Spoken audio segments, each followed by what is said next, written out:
नीचे कई तिजोरियां मिली हैं। सैकड़ों करोड़ का हिसाब किताब, कई किलो सोने चांदी के आभूषण और भारी कैश मिला है। कैश करने के लिए अधिकारियों ने काउंटिंग मशीनें मंगाई गई हैं। तो देखिए, रियल एस्टेट और साथ ही साथ आपको बता दें कि पान मसाला कंपनियों पर यह छापेमारी जारी है। छापेमारी में करोड़ों का सोना बरामद किया गया है। आईटी की टीम ने जयपुर, कोटा में 30 ठिकानों पर छापेमारी जारी है। कई तिजोरियां मिली हैं, कई किलो सोने चांदी के आभूषण और कैश मिला है। क्लाउड सर्वर पर 1000 करोड़ रुपए से अधिक का हिसाब किताब पाया गया है। घर में टाइल्स के नीचे कई तिजोरियां मिली हैं। तो छापेमारी में खजाना हाथ लगा है, करोड़ों का हिसाब किताब मिला है, कई तिजोरियां मिली हैं, सैकड़ों करोड़ का हिसाब ये बताया जा रहा है। और अभी भी 30 ठिकानों पर आयकर विभाग की ये जारी छापेमारी। जयपुर और कोटा के 30 ठिकानों पर छापेमारी हो रही है। छापेमारी में खजाना मिला है। देखिए, high flies real estate LLP के 5 डायरेक्टरों पर आईटी के छापे पड़े हैं। पान मसाला चेतन एजेंसी पर भी छापेमारी जारी है। सिग्नेचर दिलबाग और रजनीगंधा पान मसाला का थोक विक्रेता है। प्रॉपर्टी खरीद बेचान में कैश लेन देन को लेकर छापे की यह कार्रवाई। पान मसाला बेचान में इनकम टैक्स चोरी के बड़े मामले पकड़े गए हैं। शिक्षा के नाम पर बच्चों का ब्रेन वॉश कर धर्मांतरण, हिंदू देवी देवताओं का अपमान कर साजिश, धर्म परिवर्तन की के खुलासे के से पूरे इलाके में हड़कंप मच गया। लेकिन इसका असली मास्टरमाइंड कौन है, क्योंकि धर्मांतरण के तार सीकर से जुड़े हैं। इस रिपोर्ट में देखिए।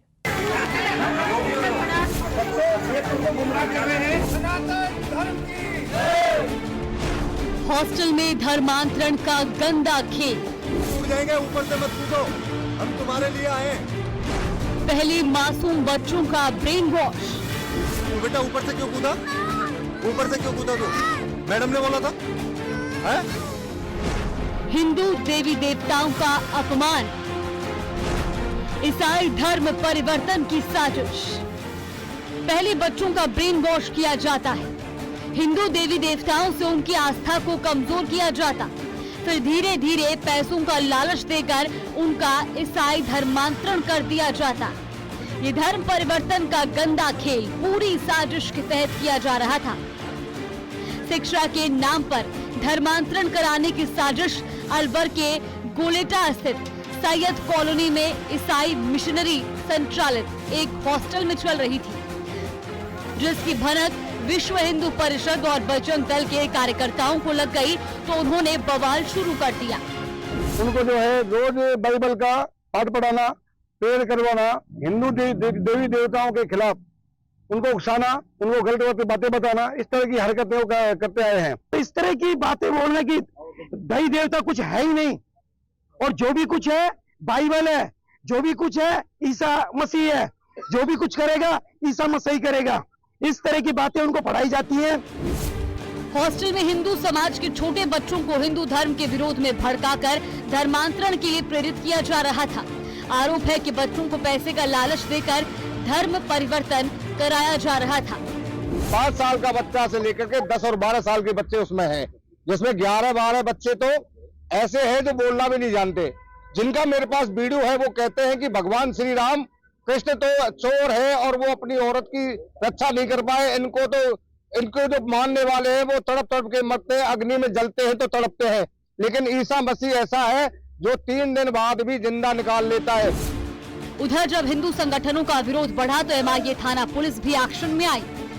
शिक्षा के नाम पर धर्मांतरण कराने के मामले में 2 लोगों को डिटेन किया, जिसमें गुजरात के अहमदाबाद का अमृत और अलवर के रामगढ़ का सोनू रायसिख पकड़ा गया। सोनू हॉस्टल का केयरटेकर है, जबकि पादरी अमृत वही है जिसका नाम अगस्त में सीकर के ईसाई धर्म गुरु सेल्वाराज उर्फ सेल्बूराज के साथ धर्मांतरण में आया था।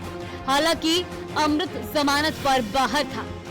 देखा कि यहाँ पर शिक्षा के नाम पे धर्म परिवर्तन का काम कर रहे हैं, जिन्होंने संबंधित थाने को सूचना देकर और एक एफआईआर पेश की है, जिसके संबंध में एफआईआर दर्ज कर और कानून का अग्रिम एफआईआर दर्ज कर अनुसंधान किया जा रहा है। जो भी अनुसंधान में जो भी तथ्य सामने आएंगे उस मदद कार्रवाई की जाएगी। ईसाई मिशनरी हॉस्टल का नेटवर्क तमिलनाडु से संचालित हो रहा है, जहां अलवर, दिल्ली और हनुमानगढ़ के बच्चे रहते हैं। फिलहाल पुलिस ने मौके से ईसाई धर्म से जुड़े कुछ धार्मिक ग्रंथ और किताबें जब्त की हैं। वहीं पुलिस इस पूरे मामले की जांच करने में जुटी हुई है। अलवर से नितिन तिवारी की रिपोर्ट। वहीं धर्मांतरण के इस खेल को लेकर एसपी सुधीर चौधरी का क्या कहना है, वो भी आपको सुनवाते हैं।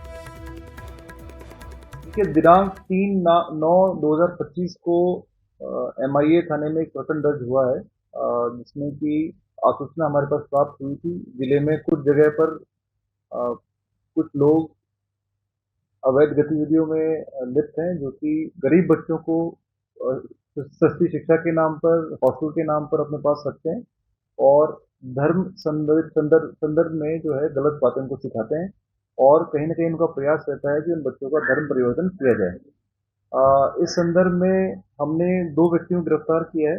एक बोधर अमृत हैं, जो कि गुजरात के रहने वाले हैं, दूसरे सोहन सिंह हैं। बोधर अमृत के विरुद्ध सीकर में पहले से प्रकरण दर्ज है और उस प्रकरण में ये जमानत से बाहर है। दौसा से देंगे आपको बड़ी खबर। शीमा गांव में बाढ़ के हालात हैं। गांव के चारों तरफ पानी ही पानी है। कुछ परिवारों को सुरक्षित स्थानों पर पहुंचाया गया है। प्रशासन की टीमें मौके पर मौजूद हैं। तो जानकारी इस वक्त आपको बड़ी दे रहे हैं। शीमा गांव में बाढ़ के हालात हैं। कुछ परिवारों को सुरक्षित स्थानों पर पहुंचाया गया है। प्रशासन की टीमें मौके पर मौजूद हैं। ये जानकारी इस वक्त सामने आ रही है कि गाँव के चारों तरफ पानी ही पानी नजर आ रहा है। गाँव के चारों तरफ पानी ही पानी नजर आ रहा है। आशीष संवाददाता दौसा से लाइव इस वक्त हमारे साथ है, सीधे उन्हीं का रुख कर लेते हैं। आशीष, नजर आ रहा है कि पानी पानी पूरे गांव में भर चुका है, लेकिन अभी स्थिति कैसी और मौसम कैसा बना है?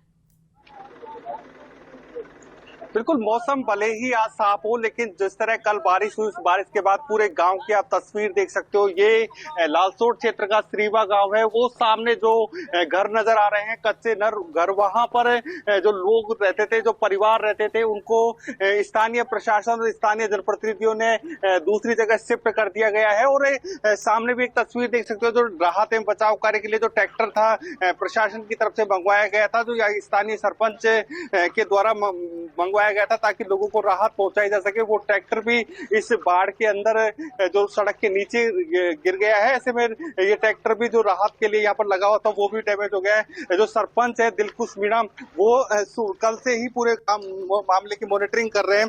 क्या हालात हैं और किस प्रकार के राहत एवं बचाव कार्य? देखो, आप देख सकते हो, जो आपके सामने है जो भी हालात हैं, और ये ट्रैक्टर भी देख सकते हो, ये सामने जो घर दिख रहे हैं, और आपने इस जगह जिस जगह पे खड़े हैं अभी, तो यहाँ तो कंडीशन बहुत क्रिटिकल थी, क्योंकि यहाँ पे पानी की आवक बहुत ज्यादा। यहाँ से मोरे नदी जो अब बहती रहती है, वो है यहाँ से 2 किलोमीटर दूर, जबकि वहाँ के भराव क्षेत्र में यहाँ पे पानी की आवक बहुत ज्यादा होने के कारण ये काफी घरों की थी, इनको दूसरी जगह हमने शिफ्ट कर दिया गया। और प्रशासन की मदद से और ग्राम पंचायत की हमारी तरफ से हम पूरी बचाव कार्य में लगे हुए हैं। कल से ही, कल नाइट में भी हमने यहाँ से लाइव वगैरह दी थी।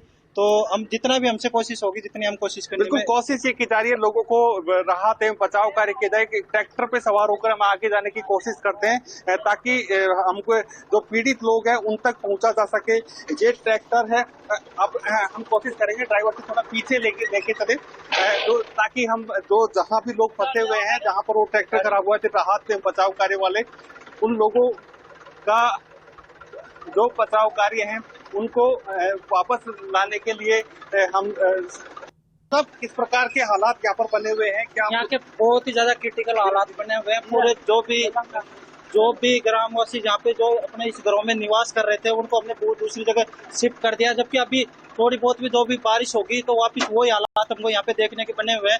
5 दिन से लगातार यही हालात हम देखने को हमको मिल रहे हैं। लेकिन अब थोड़ी बहुत भी जितनी भी बरसात होती है, उतना जितना भी मौसम अलर्ट हमने ग्राम पंचायत द्वारा सभी को अलर्ट भी किया जाता है। आगे माता जी का मंदिर है और कई ढाणियां हैं, जिसमें हमने बचाव के लिए भी साधन उपलब्ध करा रखे हैं।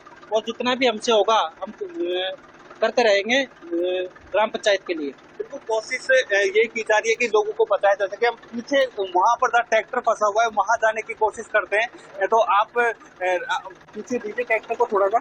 मैं मेरे कैमरामैन से कहूंगा वो ट्रैक्टर में आकर सवार हो ताकि हम लोगों को वहां तक पहुंच सके, क्योंकि हालात बहुत खराब हैं और हालात इतने खराब हो चुके हैं कि कल से ही जयपुर में जो बारिश हुई उसका पानी यहाँ पर आया। थोड़ा बिल्कुल रोड की तरफ लेकर, इधर ट्रैक्टर गिरना नहीं चाहिए, ये कोशिश की जाए सुरक्षित रहकर कवरेज करने के लिए यहाँ पर आए। लेकिन राजस्थान एक्सक्लूसिव तस्वीरें आपको दिखा रहा है और ये कोशिश की जा रही है क्योंकि आगे कुछ लोग फंसे हुए हैं, वहां पर एक ट्रैक्टर फंस चुका है। हम ये कोशिश कर रहे हैं कि वहां पर हम लोगों तक पहुंचने की कोशिश कर रहे हैं ताकि पहुंचा जा सके। मैं कैमरामैन से कहूंगा कि थोड़ी तस्वीरें दिखाएं, हम कोशिश कर रहे हैं कि उन लोगों तक पहुंचा जा सके और वहां के लिए हम जा रहे हैं। ये तस्वीरें देखिए, सामने जो ट्रैक्टर नजर आ रहा है, ये ट्रैक्टर जो राहत बचाव कार्य में जो लगा हुआ था वो फंस चुका है और यहाँ पर हम कोशिश करेंगे थोड़ा साइड में रहे ताकि दर्शकों को पूरी चीजें दिखाई दे। ये जो गांव वाले हैं ये बता रहे हैं कि इस जगह रोड है, क्योंकि हमारे लिए ये जो जगह है पूरी तरह अनजान जगह है। लेकिन आप तस्वीरें देख सकते हो कि घुटनों से ऊपर लेवल तक यहाँ पर पानी है। आगे की हम तस्वीरें दिखाएंगे।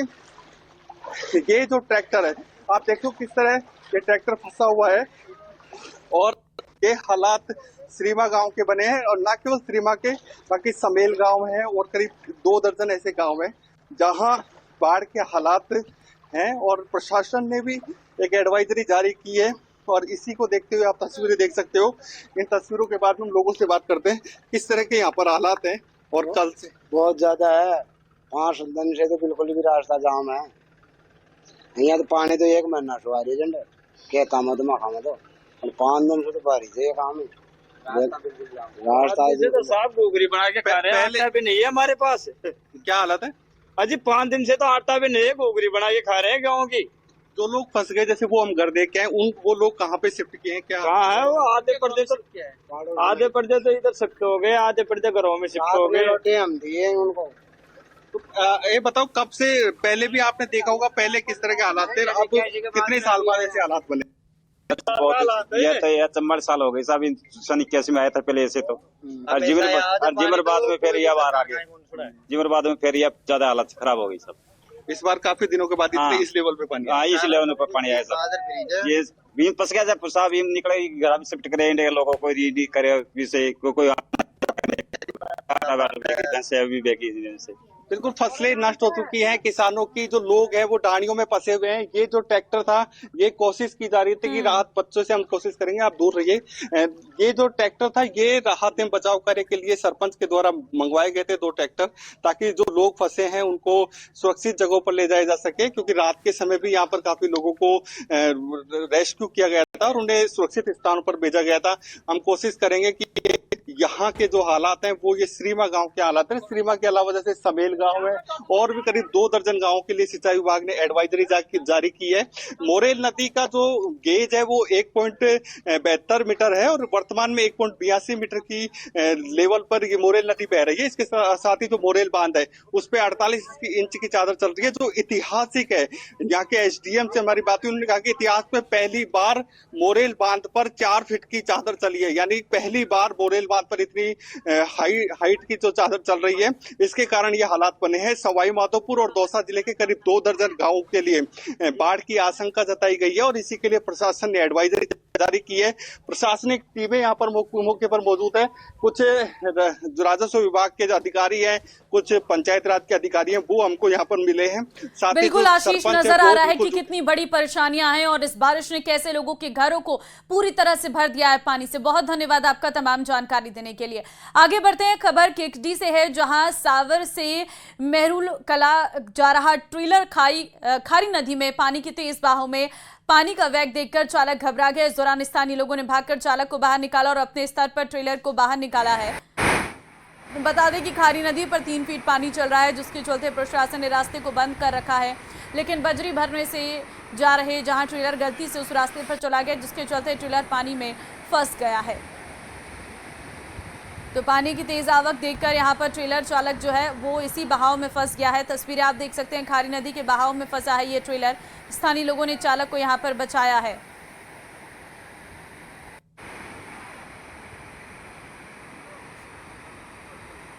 और अजमेर में लगातार हो रही बारिश के बाद अलग अलग इलाकों में हालत खराब है। वहीं अजमेर ब्यावर रोड पर सड़कें नदियां बनकर बह रही हैं, जिसके कारण आवाजाही पूरी तरह से प्रभावित हो रही है। आप इन तस्वीरों के माध्यम से भी देख सकते हैं किस तरह से कई इलाके जो हैं वो पूरी तरह से जलमग्न हो चुके हैं। खासतौर पर जो निचले इलाके हैं वहां पर पानी भर जाने और निकासी की व्यवस्था नहीं होने के चलते लोगों को भारी परेशानियों का सामना करना पड़ रहा है। ये सड़कें हैं जो पूरी तरह से समंदर में तब्दील हो चुकी हैं। आप देखिए अंडरपास पूरी तरह से भर चुके हैं। ऐसे में यहाँ पर लोगों की गाड़ियां अगर खराब हो जाती हैं तो उनके पास कोई दूसरा विकल्प नहीं है यहाँ से बाहर निकलने का। लगातार हुई बारिश के बाद अंडरपास दोराई इलाके में भी जलभराव की स्थिति बनी हुई है। आप देखेंगे ये ब्यावर रोड है जहां पर पूरा जो रोड है वो जलमग्न हो रहा है, दरिया बनी हुई है पूरी सड़क। और ये स्थिति आज की नहीं है, हमेशा की होने लगी है, क्योंकि लगातार बारिश के बाद जो पहाड़ों से पानी आ रहा है वो पानी जो है सड़कों से बहता हुआ निकल रहा है। किस तरह की समस्या यहाँ पर रहती है, क्योंकि ये जो पानी है बारिश का पहाड़ों से आता है? सर यहाँ बहुत विकट स्थिति है और स्थिति इतनी खराब है कि ये सारा पानी जो तलेटी है तारागढ़ की और जो पीछे का जो आ रहा है पूरा पानी, ये पूरा पानी पहाड़ों का बह करके ही आता है, क्योंकि ये पानी अपना रास्ता स्वयं बना रहा है। ये पूरा दोरई की जो आवासीय कॉलोनी है, जो एडीए कॉलोनी है, दुर्भाग्यपूर्ण तरीके से कहना पड़ रहा है कि दोरई की एडीए कॉलोनी है। एडीए ने इनसे लाखों रुपए लिए हैं विकास शुल्क के नाम पर। वो पूरी कॉलोनियां जलमग्न हुई भी है। अभी आप खुद देखेंगे इतनी कम बारिश के अंदर भी इतनी बुरी स्थिति हो गई है कि वो लोग घरों से बाहर नहीं निकल सकते। आप यहाँ रहते हैं, आपकी दुकान भी है, क्या स्थिति हो जाती है जब बहुत तेज बारिश आती है? आपने पिछली बार भी देखा था हमारी दुकानों में पानी तक घुस जाता है, काफी नुकसान भी हो गया था। पशु आहार पड़ा था, पशु आहार काफी गीला हो गया था पीछे से, कम से कम 1 लाख का नुकसान हो गया था हमारे को। पीछे से सबको हटाना पड़ा था, सब गीला हो गया था, सब फट गया था। और दुकानें का काम ठप हो रहा, कम से कम 4 बार दुकानें बारिश के टाइम में 4 बार दुकान बंद रह चुके हैं हम लोग। कोई रोजगार नहीं हो रहा है, सबको रोजगार ठप है। समस्याएं काफी उत्पन्न होती है। ये जो पूरा मार्ग है आप देखेंगे अजमेर को ब्यावर से जो रोड है वो जोड़ती है। इस जो रोड है उस पर आप देखेंगे नदी जैसी एक बह रही है और गाड़ियां किस तरह से जो है ब्यावर से अजमेर आने वाली हो या जाने वाली हो उनको यहाँ पर जो है परेशानी का सामना करना पड़ रहा है। तो करीब 1 से 1.5 किलोमीटर तक जो है नदी है वो इस रोड पर चल रही है और इसके कारण जो है आवाजाही में काफी परेशानी यहाँ पर सभी को झेलनी पड़ रही है। तो ऐसे में स्थानीय प्रशासन को इस पर ध्यान देने की आवश्यकता है। अंडरपास से निकासी के साथ साथ जो रोड पर पानी भरा है उसको लेकर जल्द से जल्द व्यवस्थाएं करनी होगी, जिससे कि आम जन को राहत मिल सके। कैमरा पर्सन कौशल सेन के साथ अशोक सिंह, न्यूज़ 18 अजमेर। उदयपुर के राजकीय आयुर्वेदिक अस्पताल के कमरे में आज अचानक छत का प्लास्टर गिर गया। घटना के समय एक कर्मचारी के अलावा कमरे में और कोई भी मौजूद नहीं था, जिससे कि एक बड़ा हादसा होने से टल गया। छत का प्लास्टर कमरे में रखे टेबल और नीचे जमीन पर गिर गया। प्लास्टर के गिरने से टेबल पर रखा कांच टूट गया। आवाज सुन आसपास के कमरे से अन्य कर्मचारी मौके पर पहुंचे, लेकिन किसी को भी चोट नहीं लगने से सबने राहत की सांस ली। अस्पताल के कर्मचारियों का कहना है कि ऐसे कई कमरे हैं जहां पर हमेशा प्लास्टर गिरने की संभावना बनी रहती है। कई बार जिम्मेदार अधिकारियों को इस बारे में अवगत करा दिया गया है, लेकिन अब तक इस ओर कोई ध्यान नहीं दिया जा रहा।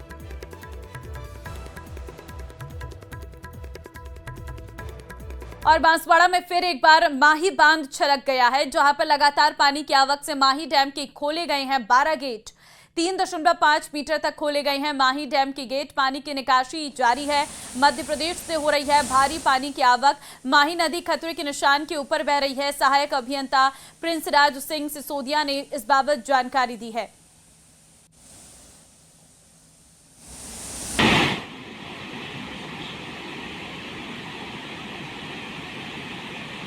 तो आप देख सकते हैं किस तरह से लगातार सैलाब का सितम देखने को मिल रहा है। बांसवाड़ा की ये तस्वीरें हैं जहां पर एक बार फिर से माही बांध छलक उठा है और लगातार पानी की आवक से माही डैम के खोले गए हैं 12 गेट। 3.5 मीटर तक ये गेट खोले गए हैं। पानी की निकासी जारी है। मध्य प्रदेश से भारी पानी की आवक हो रही है। माही नदी खतरे के निशान के ऊपर बह रही है। सहायक अभियंता प्रिंस राज सिंह सिसोदिया ने इस बाबत जानकारी दी है। और बूंदी में लगातार हो रही मूसलाधार बारिश से नदी नाले उफान पर है। मेज नदी में लगातार पानी की आवक से मेज नदी उफान पर है। बूंदी के खटकर में मेज नदी के पुल पर लगभग 5 से 6 फीट पानी पुल पर तेज रफ्तार से बह रहा है, जिसके चलते बूंदी लाखेरी स्टेट हाईवे 29 बूंदी खटकड़ नैनवा कोटा खटकड़ नैनवा मार्ग स्टेट हाईवे 34 बाधित हो गया है।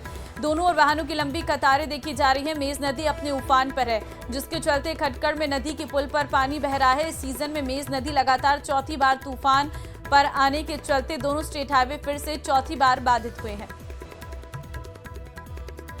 और अगली खबर बाड़मेर के गडरा रोड की है, जहां पर एक व्यापारी के परिवार को बंधक बनाकर डकैती की गई है। खबर मिल रही है कि करीब 2 से 3 करोड़ की डकैती की गई है। घटना के बाद पूरे इलाके में हड़कंप मचा है। जानकारी मुताबिक पहले पिस्टल की नोक पर वृद्ध दंपति और बेटी को बंधक बनाकर मुंह पर टेप लगा दी गई। उसके बाद बदमाशों ने नकदी, सोने चांदी के आभूषण पार कर दिए। इस दौरान बेटी और मां के हाथों की चूड़ियां तक नहीं छोड़ी, उसे भी बदमाश लेकर फरार हो गए। घटना की गंभीरता को देखते हुए सीओ चौटन गडरा थाना पुलिस मौके पर पहुंची, जांच की जा रही है। गेट खोल रही थी तो उन्होंने चारों ने हाथ से धक्का देके मुझ नीचे बैठ गई। अच्छा, फिर मैं जोर से चिल्लाई, उन्होंने 2 लोगों ने पापा को नीचे पटक के मुंह पे टेप लगाया और एक ने मम्मी को पकड़ा और एक ने मेरे को पकड़ा। अच्छा, फिर कुछ नहीं, पापा करते नहीं, काफी देर तक छोड़ा नहीं। हाँ। फिर मम्मी को बच्चा ने मेरे पास में छोड़ा था, बोले कि घर में क्या है, कैश दे दो, गोल्ड दे दो। तो मैंने बोला कैश गोल्ड नहीं है घर पे, मेरे बच्चे को मार देंगे। तब मैंने पापा के मम्मी की हालत देखी, तब मैंने बताया बड़ा लेके जाओ। के खैराबाद में पिछले 4 दिन से नलों में पानी सप्लाई बंद होने से लोगों का सब्र टूट गया है। आक्रोशित महिलाओं ने सड़क पर जाम लगा दिया। इस दौरान घंटों यातायात बाधित रहा और स्कूली बच्चे बसों में बैठे परेशान नजर आए। सूचना मिलने पर पुलिसकर्मी और जलदाय विभाग की कनिष्ठ अभियंता मौके पर पहुंची। उन्होंने ग्रामीणों से बातचीत कर मौके पर ही नल के वाल्व खुलवाए और पानी की सप्लाई चालू कराई। पानी आने के बाद महिलाओं ने जाम हटाया और करीब 1 घंटे बाद आवागमन सामान्य हो सका। बता रहा ना, नल नहीं आ रहे हैं 4-5 दिन से। इस मोहल्ले में तो यही परेशानी आ रही है। कब से नहीं आ रहे? ये 8 दिन हो गए ना। 8 दिन से परेशानी। और गवर्नमेंट जो अधिकारी है ना, गिरिराज को नहीं कहता आ जाएंगे, फुल दादागिरी मचा रखी है उसने, फुल एकदम। और प्राइवेट आदमी को बेचता बेचारा, जो 2-2 हजार का आदमी उनको बेचता।